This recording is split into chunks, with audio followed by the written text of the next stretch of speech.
Vai passar o medo, a angústia, a insegurança. Vai ficar para trás a saudade do abraço apertado, do almoço em família, do happy hour com os amigos. As coisas ainda estão fora de lugar. Viva o agora. Diga que ama.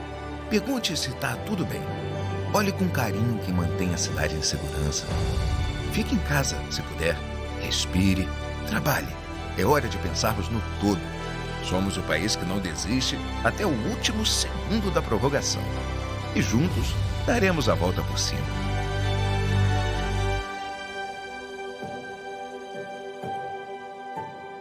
Tudo isso vai passar.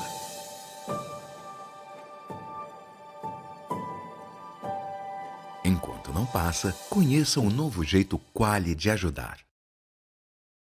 Olá, muito boa tarde. Estamos iniciando agora o painel número 112 do primeiro Congresso Digital Covid-19, Repercussões Jurídicas e Sociais da Pandemia. Este painel tratará do tema publicidade e ética em tempos de isolamento social. Estão aqui conosco a conselheira federal pela bancada do Rio Grande do Sul, doutora Grace Stocker. Estão conosco também o presidente do Tribunal de Ética da OAB de São Paulo, doutor Carlos Kaufmann, e o nosso querido amigo do Paraná, Rodrigo Bertozzi. É um prazer tê-los conosco nesse debate, doutores e doutora, e já começo iniciando pela primeira pergunta. Eu quero que a doutora Grace possa apresentar para o público que está conosco o porquê que efetivamente a advocacia precisa de limites na publicidade e também o que motivou o Conselho Federal a rediscutir o provimento 94 de 2000, doutora. Bom, primeiramente, boa tarde a todos.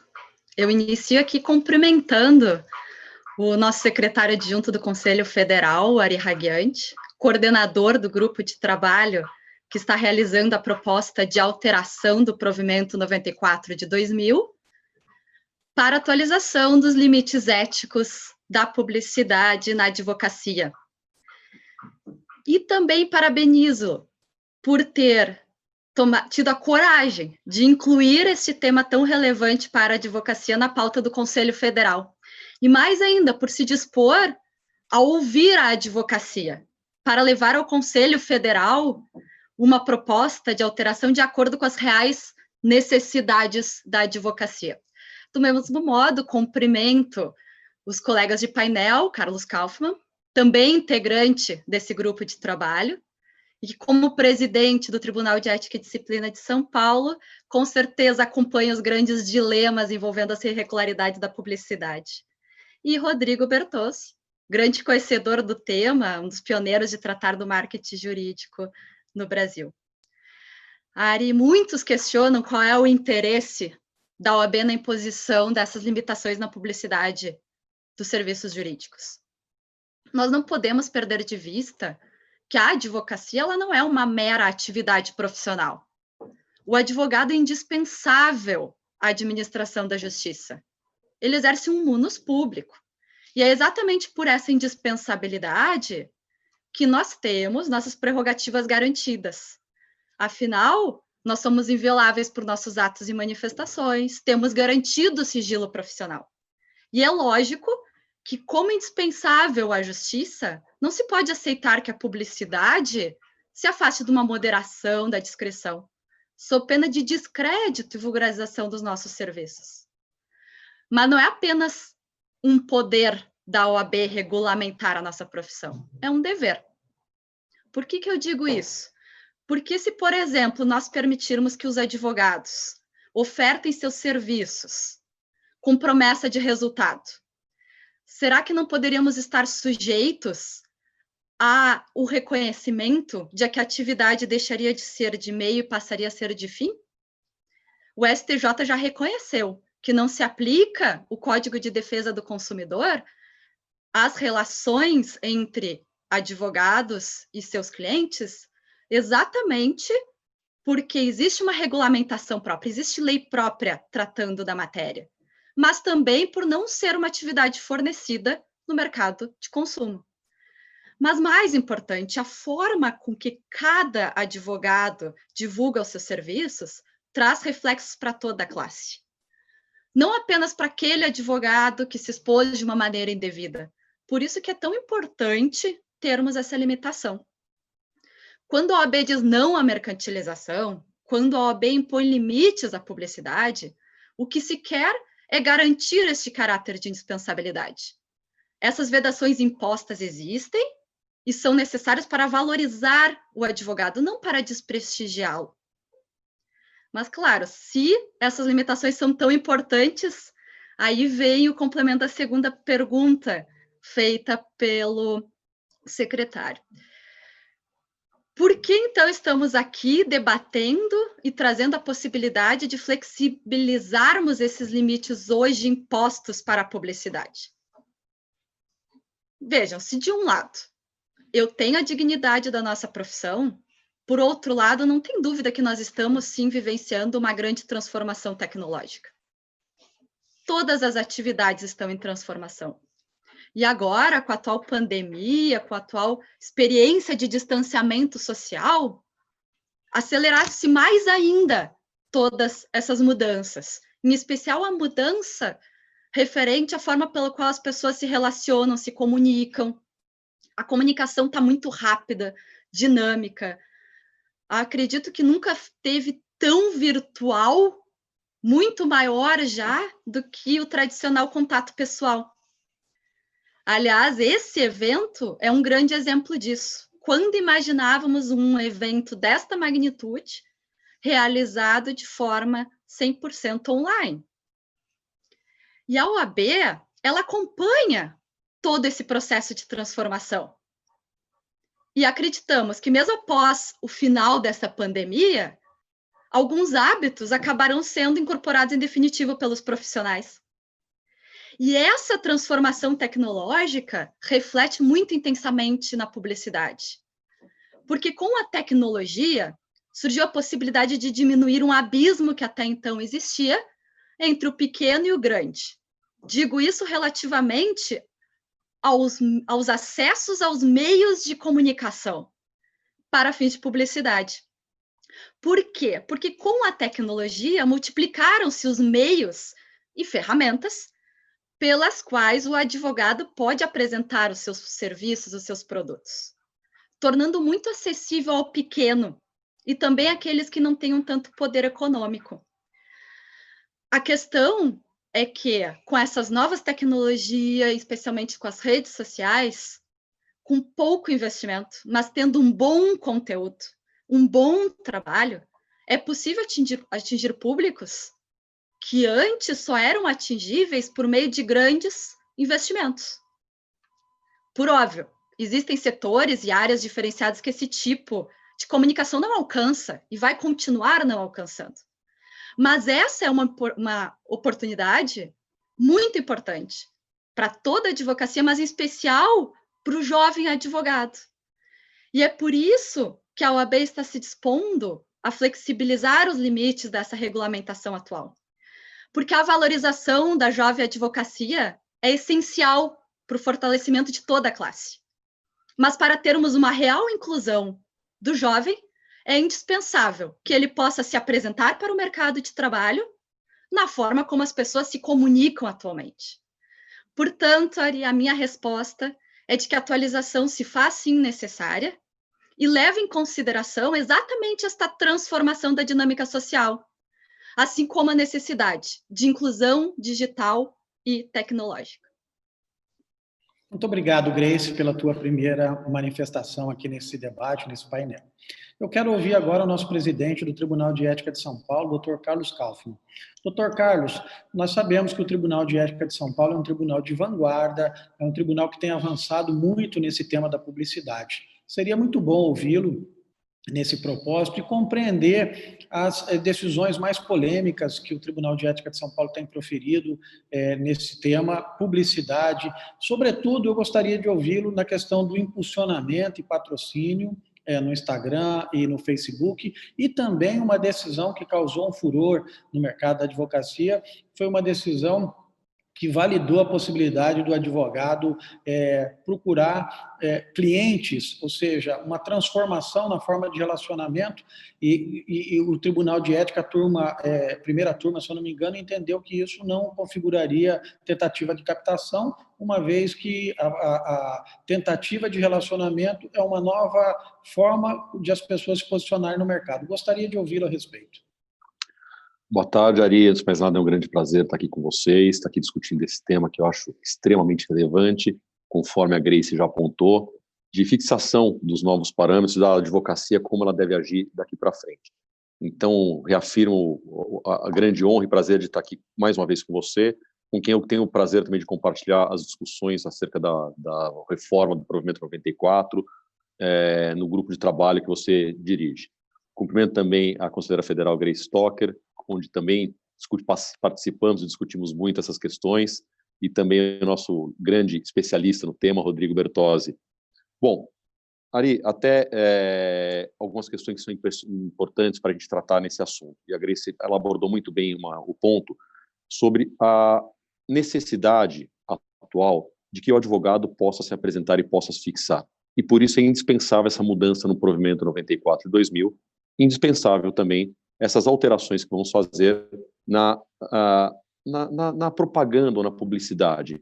E essas primeiras alterações já encontram uma barreira, uma grande discussão sobre o tema que nós vamos utilizar, publicidade, propaganda, marketing, porque isso, na verdade, acaba sendo tudo um tanto quanto recente e novo para a advocacia. E acho que, nesse sentido, o marketing ele engloba um pouco mais o assunto, o marketing jurídico, mas o importante é isso, conforme você falou das decisões de São Paulo. Marketing esse que deve sempre respeitar os parâmetros básicos da advocacia. Realmente nós temos aqui em São Paulo a primeira turma disciplinar, que é uma turma que ela tem uma natureza absolutamente deontológica, e ela tem trazido algumas decisões que geram discussão, geram celeumas, e são decisões que, na verdade, são discutidas, e eu tenho também o prazer de participar do Colégio de Presidentes dos Tribunais de Ética e Disciplina, e são decisões discutidas em todo o Colégio de Presidentes. E certamente nós não temos unanimidade nessas decisões ainda perante o Colégio de Presidentes. Mas o que eu acho importante é a gente diferenciar e como São Paulo vem tratando este tema e como deve ser avaliado. Eu acho que existe uma diferença fundamental entre impulsionamento e patrocínio. Eu vou até retroceder um pouco mais. O que nós temos que buscar aqui, temos que ver, e se existe isso, depois Bertozzi me corrija, por favor, né? Eu acho que o São Paulo está caminhando para decidir ou para permitir aquele marketing passivo, diferente do marketing ativo. Ou seja, no qual, na verdade, nós podemos fazer a apresentação, podemos trazer as informações necessárias dentro dos parâmetros éticos cabíveis na advocacia, ressaltando a profissão da advocacia ou a nossa função essencial da advocacia, como ela deve ser, mas de uma maneira passiva. O que significa isso? Quem quer acessar, quem quer procurar o conteúdo do advogado, então, neste caso, ele vai achar o advogado e vai achar as informações necessárias. Então, por exemplo, eu tenho Facebook, ou eu tenho Instagram, ou eu tenho meu site. Quem vai ter acesso às informações? Quem me segue no Facebook, quem me segue no Instagram, ou quem vai acessar o meu site. Eu não estou oferecendo nenhuma informação extra para as pessoas que não estão interessadas. E, nesse sentido, eu evito aí uma captação indevida de clientela. Então, utilizando essa questão de impulsionar, desse marketing passivo, né, então acho que nós podemos estabelecer os parâmetros aqui em São Paulo. Por exemplo, impulsionamento. É possível impulsionamento dentro de um marketing passivo? nós estamos entendendo que sim. O que seria esse impulsionamento? Nada mais do que permitir que uma informação que eu trago no meu Instagram, por exemplo, que é alimentado para as pessoas que me seguem, acabe aparecendo diversas vezes, acabe sendo impulsionada, acabe aparecendo de maneira mais efetiva do que uma informação comum. Olha, mas você está, na verdade, buscando trazer informações, captar clientela? Não. Eu, dentro dos parâmetros éticos, estou apenas apresentando essas informações de maneira um pouco mais reiterada. Estou pagando por isso? Sim, estou pagando por isso. Mas eu estou apresentando isso para um público específico, o público que me segue, o público que me assiste, que sabe quem eu sou. Tá? Diferente um pouco do que eu entendo do patrocínio, em que pese haver decisões permitindo o patrocínio, nós permitimos o patrocínio dentro do impulsionamento com as regras naturais. O patrocínio, que é aparecer o meu escritório para um sem número de pessoas, tá, que não tem acesso nessas redes sociais, isso eu já acho que extrapola os limites éticos necessários, porque daí eu já estou saindo de um caráter informativo, estou buscando captar clientes, captar um novo mercado até então desconhecido, para o qual eu não sou conhecido. Então, essa diferenciação eu acho que é fundamental, e é uma diferenciação que nós estamos tratando nessa reforma do provimento, justamente para evitar que haja confusão, porque nós não temos parâmetros muito certos e selecionados ainda na legislação anterior e precisamos estabelecer isso agora. Então, para evitar essa confusão. E aí eu entro, Ari, nessa questão do Google Ads, né, que é, na verdade, este patrocínio, esse Google Ads trouxe uma grande discussão, uma grande repercussão em todas as manifestações, até perante os demais tribunais de ética e disciplina. A Grace certamente não vai se lembrar disso, né? Mas nós tínhamos um passado longínquo, as tais páginas amarelas nas listas telefônicas, né? Então, na verdade, essas páginas amarelas, o que era? Era o advogado, permitido que o advogado fizesse isso, ele colocava o escritório dele, o nome dele, em páginas específicas, onde ele estava na lista telefônica, onde todos estavam na lista telefônica, só que nós tínhamos páginas específicas amarelas que tinham uma finalidade comercial para quem queria achar, por exemplo, um advogado ou qualquer outra profissão. E você buscava lá o advogado nas páginas amarelas. Isso era, na verdade, uma forma patrocinada de aparecer. E o Google Ads, o que significa? Eu comparo, e se eu estiver equivocado, que me desculpem, mas aqui comparamos justamente a essa possibilidade aí das modernidades aí o fone estava caindo. Mas eu comparo esse Google Ads justamente às páginas amarelas de antigamente. Ou seja, se você entra no Google procurando advogado, tem um sem número de advogados. Mas eu quero procurar um advogado em Mogi das Cruzes, minha cidade natal. Eu vou restringir essa busca. Eu quero procurar um advogado em Mogi das Cruzes que atue na área previdenciária. Eu vou restringir essa busca. E com o Google Ads, eu permito que alguns advogados se coloquem nessa posição em que eles aparecem de plano e de destaque diante desses filtros apresentados. É possível, é permitido. O que eu estou fazendo com isso? Poxa, mas então ele está saindo na frente de todos os advogados. Se nós dermos possibilidades iguais a todos os advogados participarem disso, não vejo problema nenhum. Mais que isso, a partir do momento que o advogado ele é buscado nessa rede, ele é buscado dessa forma, nessa mídia, e ele é buscado, e essa é a palavra para mim que é fundamental, ele não está se oferecendo, ele é encontrado, é localizado, só vai acessar, seja pelo Google normal, pelo Google Ads, quem busca um advogado especialista em direito previdenciário naquela cidade. Então, eu não vejo problema nenhum que isso seja utilizado, que isso seja, na verdade, regulamentado. Então, em princípio, Ari, eu acho o seguinte, nós estamos trazendo essas mudanças, essas reformas, e como a Grace muito bem falou, para que o advogado possa se colocar nessa nova realidade, nessa nova sociedade, né, que vive de maneira eletrônica, mas que o faça com respeito a todos os parâmetros éticos. E dentro das decisões mais modernas e avançadas que podemos ter aqui de vanguarda com relação a essa publicidade, todas do Tribunal de Ética e Disciplina da primeira turma, elas ressaltam que sempre devem ter observância às normas pertinentes à publicidade e propaganda. Discutimos o meio, respeitando sempre as normas. Muito obrigado, Kaufmann, pela sua primeira manifestação. Bom, Rodrigo, se de um lado a Grace apresentou para o público que está conosco aqui a necessidade de nós respeitarmos limites éticos por conta da história, do passado e da construção que a Ordem dos Advogados do Brasil faz para a publicidade do advogado, né? Também o Kaufmann demonstrou que há uma compreensão do Tribunal de Ética de São Paulo, o maior tribunal de ética do Brasil, que dirá do mundo, né, em relação aos avanços tecnológicos, né? A busca passiva, como colocou o Kaufmann, ela realmente hoje não encontra limites na perspectiva de que isso não é uma tentativa de captação, já que, usando a expressão do Kaufmann, os advogados são buscados. Então, eu gostaria, já que você é um dos maiores especialistas, estuda esse tema há muitos anos, o marketing jurídico, que você dissesse para nós qual é o teu pensamento, qual é o teu conselho para os jovens advogados em relação à utilização das redes sociais no marketing jurídico da advocacia brasileira, agora no século XXI, sobretudo nesse tempo de pandemia. Perfeito, gente. Primeiro, eu queria agradecer a todos, né? Muito obrigado pelo convite, especialmente para o doutor Ari, cumprimento os demais membros. Mas já chegando direto ao ponto, eu fiz um estudo comparando desde 1900, que tem ali os primeiros vestígios de bancas de advocacia começando a operar no país, até 2020. E o que mudou nesse período todo, né? Nada, não mudou nada. A maneira que se contrata um advogado é muito semelhante como era no passado. Vamos só elencar? Boca a boca, acho que ninguém duvida que essa é o principal, ou um dos principais maneiras de se contratar o advogado, e já vou fazer a conexão com tecnologia. Então, boca a boca, o conhecimento científico que esse advogado tem, o conhecimento, esse sim é uma novidade dos últimos 20, 25 anos, que é o conhecimento no negócio do cliente, se é hospitais e clínicas, se é metal mecânico, se são metalúrgicos.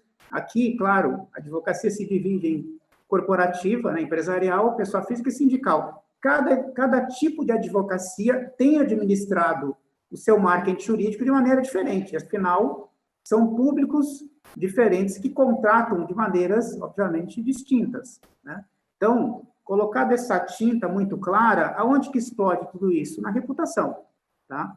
E a tecnologia, lógico, ela veio, e especialmente na pandemia, eu tenho comparado a pandemia com uma espécie de acelerador. Ela acelerou muita coisa. Acelerou, por exemplo, os tribunais virtuais.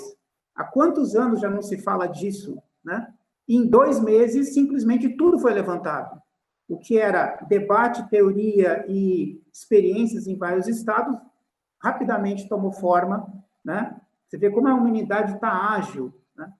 E, dentro desse tipo de contexto, o marketing jurídico, quando ele nasce, né, e acabou, curiosamente, nascendo ao meu redor, o que aconteceu? A primeira coisa que eu fui estudar foi o provimento 75.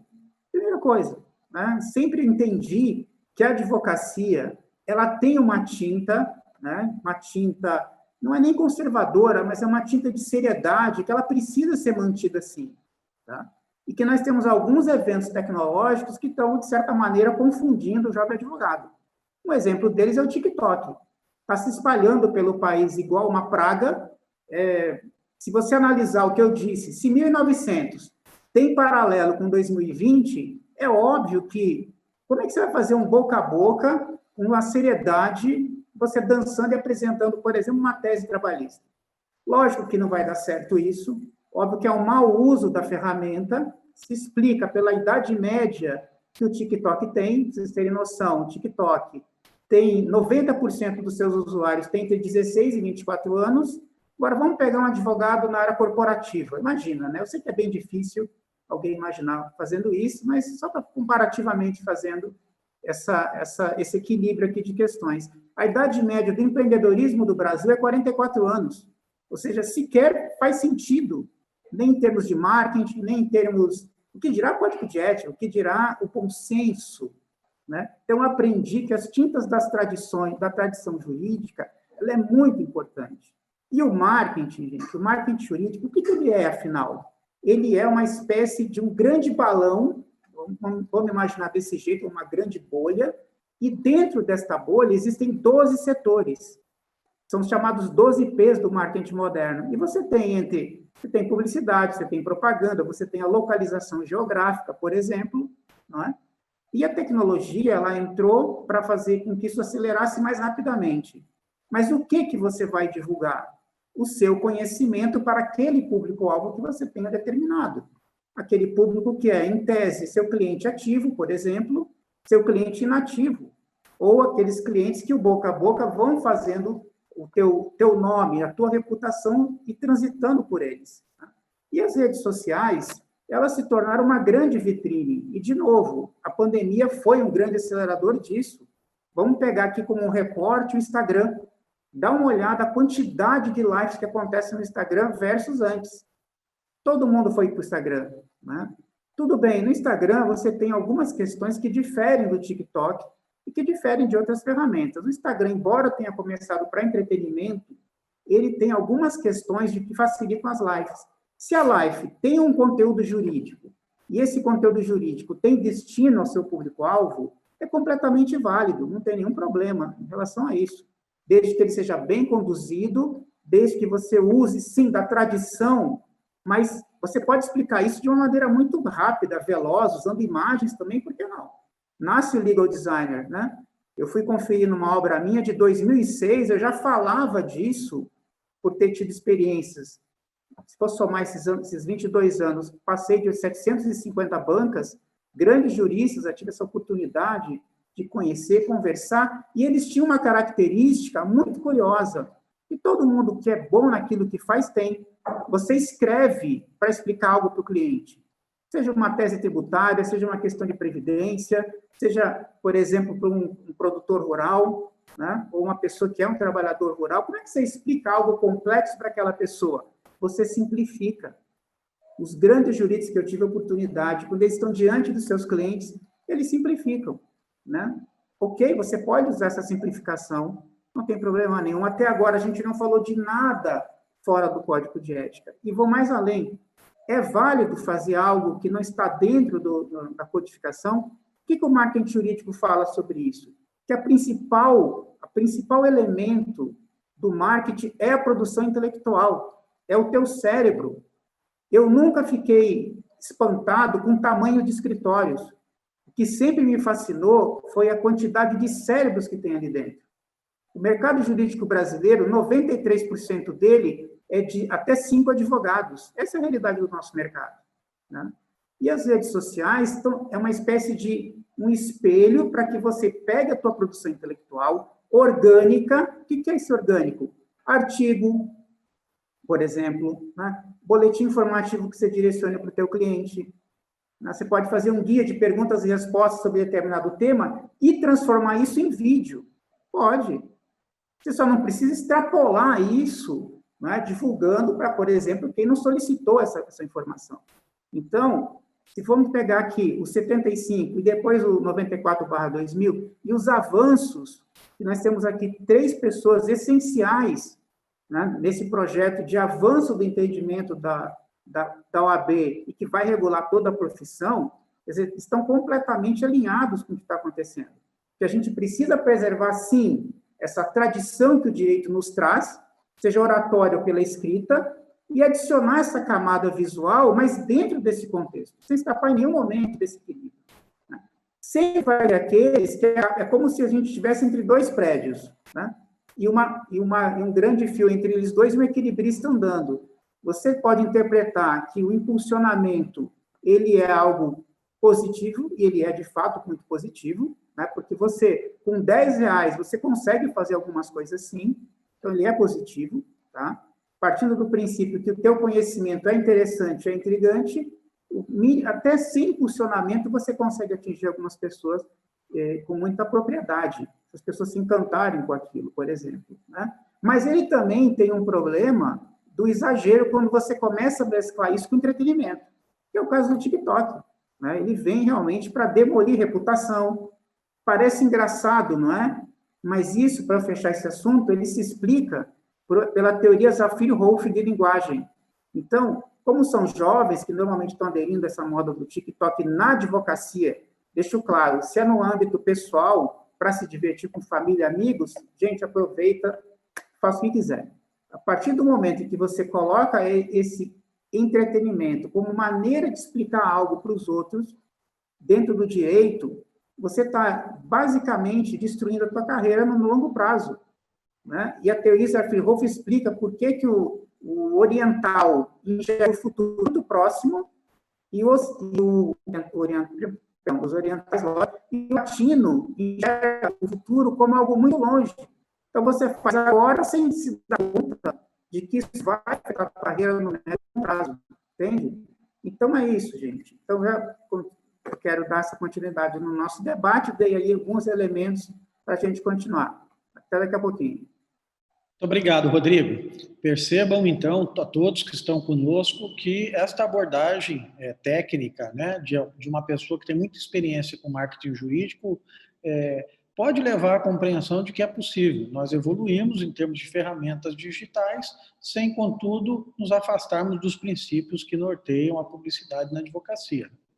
Essa ferramenta, como o TikTok, ela tem sido realmente alvo de uma série de críticas por parte de uns e de utilização, mas de maneira indevida, por parte de outros. E é sobre isso que eu queria já me dirigir para a Grace na próxima pergunta. Grace, fala um pouquinho para o nosso público a respeito dessas ferramentas tecnológicas, da utilização de robôs, e qual é a tua perspectiva e a perspectiva do Conselho Federal da OAB no combate à publicidade irregular.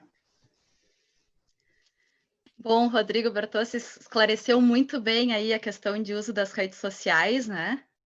Mas, como pergunta o Ari, nós temos aí também, além da utilização das redes sociais, que é o meio pelo qual eu divulgo todas as informações, nós temos já algumas ferramentas tecnológicas, né? E existem algumas já disponíveis, que eu acredito que nós já até podemos aí adiantar qual seria uma tendência de uma possível nova regulamentação. Bom, mas que ferramentas são essas? Um exemplo é o chatbot. O que é o chatbot? Chatbot, ele é uma ferramenta que tenta simular a conversação entre as pessoas. O objetivo é responder perguntas para uma pessoa como se uma pessoa fosse, né? O Tribunal de Ética de São Paulo emitiu um parecer no final do ano passado, que penso ser muito acertado e que pode vir aí como uma tendência de posicionamento nessa nova regulamentação. O que diz esse parecer? Que ele é possível ser utilizado, desde que ele não viole a pessoalidade, a relação de confiança entre o cliente e o advogado. Ou seja, ele não pode ser utilizado simulando e induzindo ao cliente a uma situação que não é real.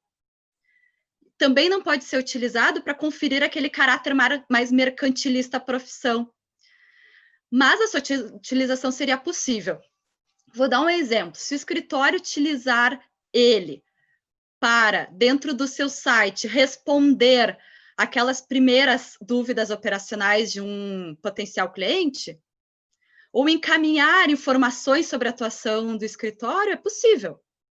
Ou ainda, utilizar o chatbot como uma solução para coletar dados, informações, documentos, também é possível. Mas, ao final, um profissional deve assumir esta relação, deve dar continuidade a esse atendimento que foi iniciado pela ferramenta. Ou seja, ele é possível sendo utilizado para facilitar a comunicação, ou até mesmo melhorar a prestação do serviço jurídico, mas não com a finalidade de captar clientela, pois a prestação do serviço da advocacia deve respeitar a pessoalidade. Portanto, não tem como se cravar um posicionamento, pode ou não se utilizar o chatbot. Deve-se analisar se naquela situação há ou não uma violação a esses princípios éticos. Mas outros aplicativos aí que estão sendo utilizados, às vezes de forma indiscriminada para responder consultas jurídicas a não clientes, esse não é admitido. Por quê? Porque esses aplicativos que respondem dúvidas de não clientes ou respondem dúvidas ao público geral, eles representam sim uma mercantilização da advocacia, representam uma captação indevida de clientela. Com relação ao robô, acho que tem muita polêmica aí atrás da questão do robô e quando se fala de robô. O que eu entendo? Eu entendo que o robô, advogado, é inviável, pois seria um exercício irregular da profissão. Mas o robô, como uma ferramenta, uma ferramenta de auxílio, de aumento de eficiência do advogado, esse sim é possível, se respeitar os demais princípios éticos, por óbvio. Mas se esse robô se presta a auxiliar os advogados a serem mais eficientes em suas atividades profissionais, sem suprimir a imagem, o poder decisório, as responsabilidades do profissional, a princípio, é possível essa utilização. Mas vejam, eu digo aqui um robô como uma ferramenta de auxílio, não como em algumas situações, a pretexto de darem suporte às atividades advocatícias, na realidade acobertam mecanismos de mercantilização, ou até mesmo facilitam a captação indevida de clientela. Nós temos que analisar a situação do robô, a situação de todas essas ferramentas tecnológicas, de acordo com o inegável e incontrolável avanço tecnológico. Mas, como muito bem disse o Rodrigo Bertossi na sua explanação, isso não significa afastar-se dos princípios éticos. Realmente, nós temos que tirar um pouco essa armadura do preconceito e analisar a situação concreta para avaliar se aquela situação viola ou não um princípio ético. Eu vou dar um exemplo que hoje parece algo tão natural, mas que na época foi uma grande evolução para a nossa atividade, que é a forma pela qual nós recebemos hoje as intimações processuais, as notas de expediente. Quando eu comecei no direito, ainda como estagiária, estagiava no escritório dos meus pais, na época a minha função era pegar o jornal, pegar o Diário da União e recortar dentro do Diário da União quais eram as intimações de responsabilidade do nosso escritório. Eu recortava aquela intimação, grifava com caneta marca-texto, pegava a pasta do cliente e entregava para o advogado responsável. Essa era a atividade de estagiário na época, né? É concebível continuarmos mantendo uma pessoa fazendo esse trabalho? Logo depois surgiu aí o CIG. Eu lembro que no início o CIG também recortava o jornal e nós recebíamos, por meio de um motoboy, um envelope com os recortes de jornal. Depois isso se transformou no e-mail. E hoje, nós, por meio da OAB, recebemos essas intimações, exclusivamente as intimações direcionadas para os nossos escritórios, por e-mail.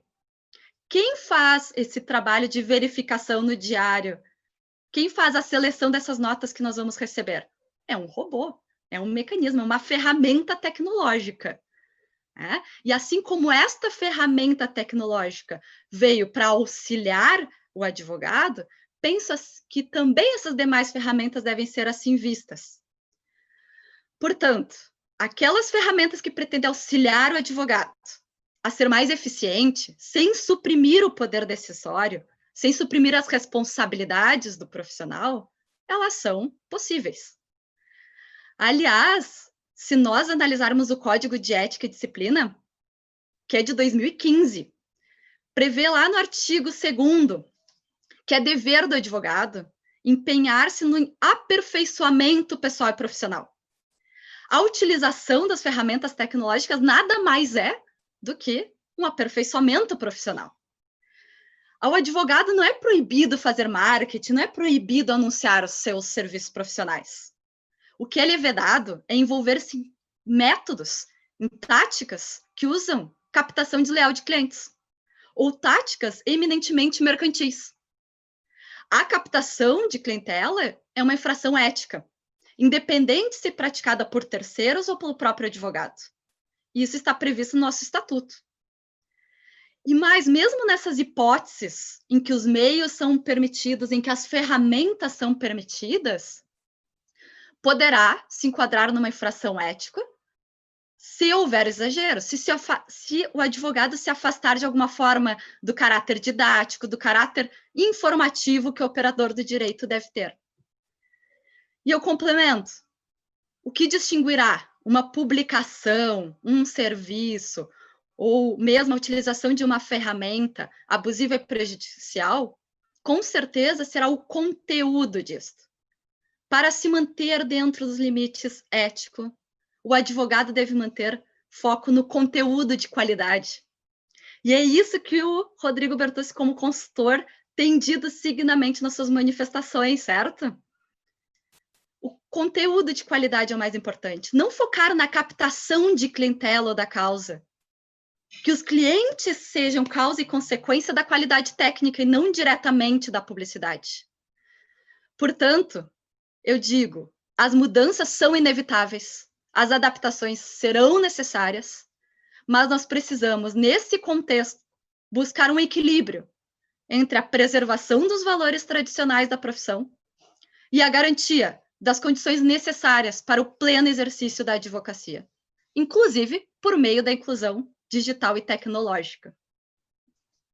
Muito obrigado, Grace. Kaufmann, você faz parte do nosso grupo de trabalho que está fazendo a revisão tanto do provimento quanto das normas que eu chamo de colaterais, né? Uma das grandes reclamações da advocacia em todo o Brasil, do norte a sul, leste a oeste, tem sido a falta de fiscalização efetiva em relação àqueles que abusam, às startups, enfim, aos chamados agentes externos, né? Então, eu gostaria que você anunciasse aqui em primeira mão para o público que está conosco algo novo que nós vamos apresentar ao Conselho Federal para ser votado, que é o TAC da OAB, né? O termo de ajuste de conduta. Eu queria que você falasse um pouco sobre isso e sobre a estratégia de fiscalização para que nós possamos equilibrar a evolução na publicidade com o novo provimento, que vai vir acompanhada também de um avanço em relação à fiscalização. Obrigado, Ari. Eu, como pode perceber, eu não sou dos mais afeitos à tecnologia, mas agradeço. Eu acho que esse tema é extremamente relevante, importante aí para a nossa discussão, né? Justamente porque uma das maiores preocupações e reclamações com relação às infrações éticas de violação de publicidade, do advogado que ultrapassa os limites éticos ao fazer uma publicidade, uma propaganda indevida, é justamente a punição e o resultado que existe isso. Por quê? Porque são punições punidas com censura, né? E, na verdade, por se tratar de infração ética e não de uma infração disciplinar, nem mesmo por entendimento que existe, acho que nem mesmo a reincidência permite a suspensão do advogado. Esse é o primeiro ponto. Então, é uma punição extremamente branda pelo nosso estatuto vigente. Além disso, todas as turmas disciplinares, sem exceção, especialmente nós estamos tratando de OAB, elas asseguram nos processos disciplinares, em eventual infração ética disciplinar, um processo com ampla defesa e contraditório. Então, o processo ele demanda tempo, ou seja, existe a instauração do processo, o processo ele segue com todas as características de defesa, o representado ele se manifesta, ele pode rolar testemunhas, e depois vai ter um julgamento pelo Tribunal de Ética e Disciplina. Deste julgamento existe recurso para as câmaras recursais das seccionais. Desse julgamento das câmaras recursais das seccionais existe julgamento para o Conselho Federal, recurso para o Conselho Federal, enfim, um processo ético para apurar essa situação, né, uma infração ética de violação de publicidade, pode demorar aí de 3 a 4 anos até uma decisão final transitada em julgado. Daqui a 3 ou 4 anos, aquela publicidade, muitas vezes feita de maneira reiterada, ela pode se tornado até útil e válida. Então, alguns advogados, eles acabam buscando e bancando o preço de um processo ético, porque vale a pena ele extrapolar os limites, porque ele acredita, e não é isso que acontece, acho que o Rodrigo abordou muito bem o tema, que a advocacia ela é extremamente tradicional, mas ele acredita que aquela publicidade, a propaganda indevida, acabe trazendo resultados positivos a ele, acabe trazendo uma clientela. Então, dessa forma, diante desse longo processo e diante da punição branda, nós precisamos cuidar da efetividade dessa punição. E, logicamente, que não podemos fazer isso abrindo mão de devido processo legal, de ampla defesa e de contraditório. Então, a proposição do ARI, né, que foi levada ao Conselho Federal da última sessão, foi retirada de pauta para maiores estudos, mas, na verdade, está possibilitando a formulação de TAC, que é um termo de ajustamento de conduta para aqueles advogados que acabam praticando infração disciplinar. O que nós estamos fazendo aqui em São Paulo, nessa época de pandemia, e isso aqui acabou sendo disseminado também, outros tribunais de ética estão fazendo também. A partir do momento que nós temos uma notícia de infração disciplinar de algum advogado que está ultrapassando os limites éticos na propaganda, na publicidade, o nosso Tribunal de Ética, até porque eu entendo que o Tribunal de Ética ele tem muito mais o caráter de orientação, ele deve orientar do que punir. A punição deve ser reservada aos casos mais graves, aquelas pessoas que realmente infringem os dispositivos, praticam infrações disciplinares, infrações graves, se apropriam de valores. Isso é uma questão que eu acho que não tem nem o que discutir. Agora, muitas infrações leves, elas merecem ter um tratamento de acordo com a infração praticada. Então, o nosso Tribunal de Ética ele tem orientado. O que nós estamos fazendo? A partir do momento que temos notícia de uma infração ética nesse sentido, de publicidade, nós automaticamente encaminhamos, preparamos um ofício para o advogado para que ele se enquadre na legislação vigente e pare de ultrapassar os limites previstos. E o que nós percebemos aqui, Ari, é que 80% dos advogados, uma média aproximada, não tem essa estatística demonstrada, mas aproximada, 80% dos advogados, eles retrocedem, eles se encaixam dentro do provimento, eles acatam as normas vigentes, eles acabam seguindo as regras, eles não querem infringir normas éticas. Eles o fazem por desconhecimento, por não conhecerem o provimento 94, por não conhecerem, infelizmente, o Código de Ética e Disciplina. Então, nesse sentido, eles acabam se enquadrando e acabam acatando a orientação. E, portanto, eu acho que esse TAC ele é fundamental para permitir que os advogados se enquadrem rapidamente dentro da orientação e deixem de infringir novamente as regras. Nós não vamos esperar 4 ou 5 anos para punir um advogado, mas nós vamos imediatamente, no prazo rápido, efetivo, fazer com que o advogado entenda o que ele está fazendo de errado, se ajuste naquela conduta e não infrinja mais aquelas regras. Isso é fundamental. E isso só é possível diante do que foi criado agora também pela seccional, também o Ari criou essa nova sistemática, que é a fiscalização efetiva das infrações éticas. Então, o Conselho Federal agora, juntamente às seccionais, está criando coordenação de fiscalizações para que as seccionais possam atuar ativamente nessas e em outras questões de infrações éticas. Então, isso é fundamental para que a gente possa saber o que está acontecendo e agir diante do que está acontecendo. Os tribunais de ética e disciplina, eles atuam por provocação. O que significa isso? Nós não temos conhecimento amplo de todas as infrações praticadas, mas temos que ter conhecimento. Isso tem que chegar ao nosso conhecimento. Chegando ao nosso conhecimento, nós apuramos. Então, como que chega ao conhecimento? Ou por informações de outros advogados, ou até agora, diante dessa comissão de fiscalização, dessa coordenação de fiscalização, que vai atrás das infrações para tentar ajustar e tentar evitar aí a perpetuação dessas infrações éticas. Então, são 2 avanços que eu considero hoje fundamentais para que os advogados se enquadrem dentro dos parâmetros éticos, dos parâmetros legais previstos aqui e que possível e que certamente são necessários nessa situação. Muito obrigado, Kaufmann, pela sua segunda abordagem. Rodrigo, bom, você percebeu claramente de que a OAB, além da transformação que se quer fazer para atualizar o provimento de 2000, contemplando as novas tecnologias e ferramentas, ela avança fortemente também numa fiscalização que também vai contar com recursos tecnológicos, como colocou a Grace e o Kaufmann.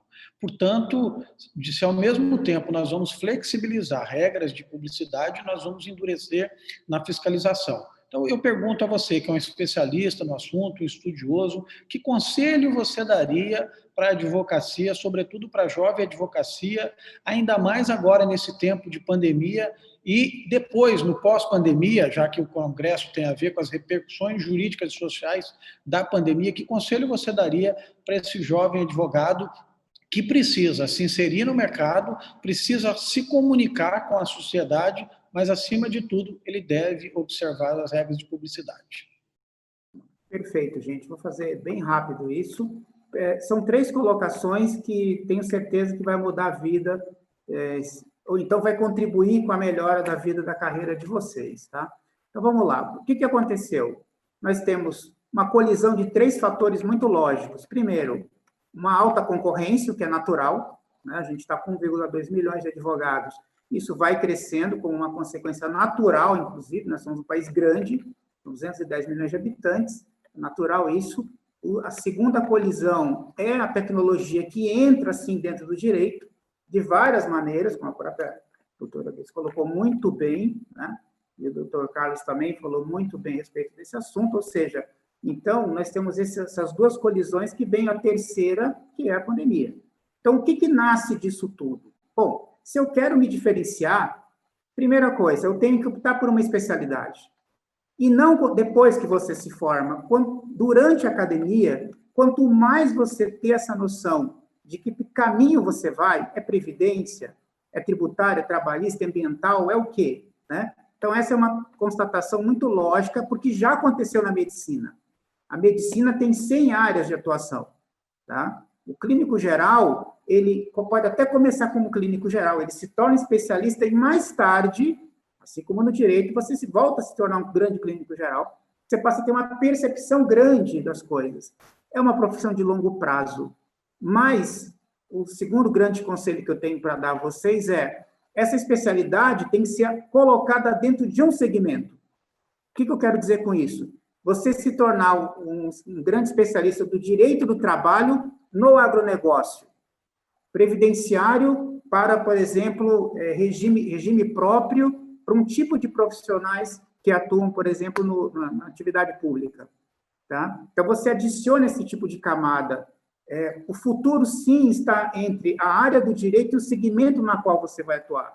Já passou da fronteira da advocacia empresarial, sindical, né? Pessoa física. Então, você vai se tornando um especialista e essa geografia que o mundo nos coloca vai sendo rompida, porque a tecnologia fez isso. Então, se você é relevante em Mogi das Cruzes, porque conhece profundamente o direito médico, você vai ser relevante em Belém do Pará e assim por diante. Tá? Então, o conhecimento, ele é, sim, o grande diferencial. Agora, o conhecer e saber aonde colocar esse diferencial, aí que entra marketing jurídico e as matérias todas que são correlatas. Tá bom, gente? Então, e para finalizar, os robôs, como a própria Cris comentou, o que eu enxergo? Primeiro, para utilizar os robôs, os chatbots e os avanços que vêm com a inteligência artificial para atender o cliente. Né? Atender e mapear o cliente que já é teu, que já tem dentro do teu próprio escritório, que te ligam, para você saber se ligou, se deu retorno, ou seja, um CRM, ligado ali a um chatbot, perfeito uso. E no futuro você vai estar dialogando com o seu computador, nem precisa ir tanto, né? Eu baixei o novo Word da Microsoft Office, tem uma função de digitação que você vai falando, ele vai digitando, só que é um dos melhores que eu já vi, das melhores interações que eu já vi, está muito, muito certeiro. Então, a tecnologia já está na sua frente, é a maneira que você vai utilizar isso que vai te trazer sucesso. Nasce, sim, a era dos especialistas. Muito obrigado, Rodrigo. Amigos, nós estamos caminhando para o fim do nosso painel, infelizmente, então eu vou dar 1 minuto, e tem que ser contado no relógio, porque nós temos que cumprir o cronograma, para cada um, para as considerações finais, e desde já eu quero agradecer a Grace, ao Kaufmann e ao Bertozzi por esse excelente debate. Grace, por favor, 1 minuto para as tuas considerações finais. Obrigada a todos. Eu gostaria de deixar aqui uma finalização, lembrando a todos que também por sermos indispensáveis à justiça, nos cabe, além de defender os direitos de nossos constituintes, fomentar e viabilizar o acesso à informação e ao conhecimento. Por isso que o conteúdo nas publicações do advogado é tão importante. E acredito que com essas alterações, a OAB está dando um passo muito importante para valorizar ainda mais a advocacia. Muito obrigado, Grace. Kaufmann, você, para as suas considerações finais, por favor. Obrigado, Ari. Agradeço ter participado desse evento, desse debate com você, com o Rodrigo, com a Grace. Acho que foi muito relevante. E se eu pudesse ter uma palavra final, Ari, eu gostaria de me dirigir à jovem advocacia, para dizer o seguinte: paciência. A advocacia é um investimento a longo prazo, a longuíssimo prazo. Não é uma publicidade, não é uma propaganda, não é essa divulgação intensa que vai trazer clientes ou vai consolidar a sua advocacia. Mas a advocacia, como o Rodrigo deixou bem claro lá no começo, ela continua sendo tradicional. O cliente, ele depende do investimento, da boca a boca e do conteúdo daquilo que você apresenta, e faz isso a longo prazo, com bastante estudo e com bastante dedicação. Se dedica à advocacia, que o resultado será positivo. E esse marketing jurídico é apenas um acessório para consolidar a própria advocacia. Obrigado, foi um prazer estar com vocês. Muito obrigado, Kaufmann. Rodrigo, por favor, para as tuas considerações finais. O conselho que eu posso dar a vocês é irem mais a fundo nesses assuntos que a gente abordou hoje, né? A OAB está abrindo, sim, as portas para tudo isso, né, a punição ela deve acontecer mesmo, se está tendo mais facilidades, aqueles que vão usar desse conhecimento que a OAB está permitindo, que se usem corretamente, né? E é muito claro para mim, nesses anos todos, que há um desconhecimento generalizado sobre o que pode e o que não pode. Então, aproveitem realmente a estudar mais profundamente o marketing jurídico e assim por diante, e temos aqui essas 3 referências que estão conosco hoje, que são bons caminhos para vocês acompanharem e saberem para onde vocês podem ir. Muito obrigado pela participação com vocês, foi um prazer muito grande. Bom, nós estamos chegando ao fim do nosso painel, o painel número 112, que tratou da publicidade ética na advocacia e nesse momento de pandemia. O que é importante extrair do conteúdo da Grace, do Bertozzi e do Kaufmann é que a OAB realmente está preocupadíssima com esse assunto, ela compreende que houve uma grande transformação, uma mudança na forma como as pessoas passaram a se relacionar. A tecnologia é fundamental para que nós possamos alcançar um número maior de pessoas numa abordagem profissional e técnica, como foi colocado aqui pelos 3 ilustres palestrantes, e para aqueles que estão conosco. Em breve, o Conselho Federal deve votar o novo provimento e, ao mesmo tempo, que nós vamos expedir uma cartilha educativa, como colocou o Kaufmann, na medida em que a ordem, sendo Casa das Liberdades, não quer, em hipótese alguma, se transformar num local de punição. Tanto é verdade que também vamos apresentar o termo de ajuste de conduta como uma solução alternativa para a reparação dos danos no que diz respeito ao exercício ilegal e à publicidade indevida. Portanto, acompanhem os próximos passos da OAB, visitem-nos no site, respondam à nossa pesquisa, porque nós queremos construir um novo futuro para a advocacia do século XXI. Com essas palavras, eu volto a agradecer mais uma vez à conselheira federal Grace Stocker, ao presidente do Tribunal de Ética de São Paulo, Carlos Kaufmann, e ao Rodrigo Bertozzi, um especialista em marketing jurídico, e assim declaro encerrado este painel. Vamos ao próximo painel.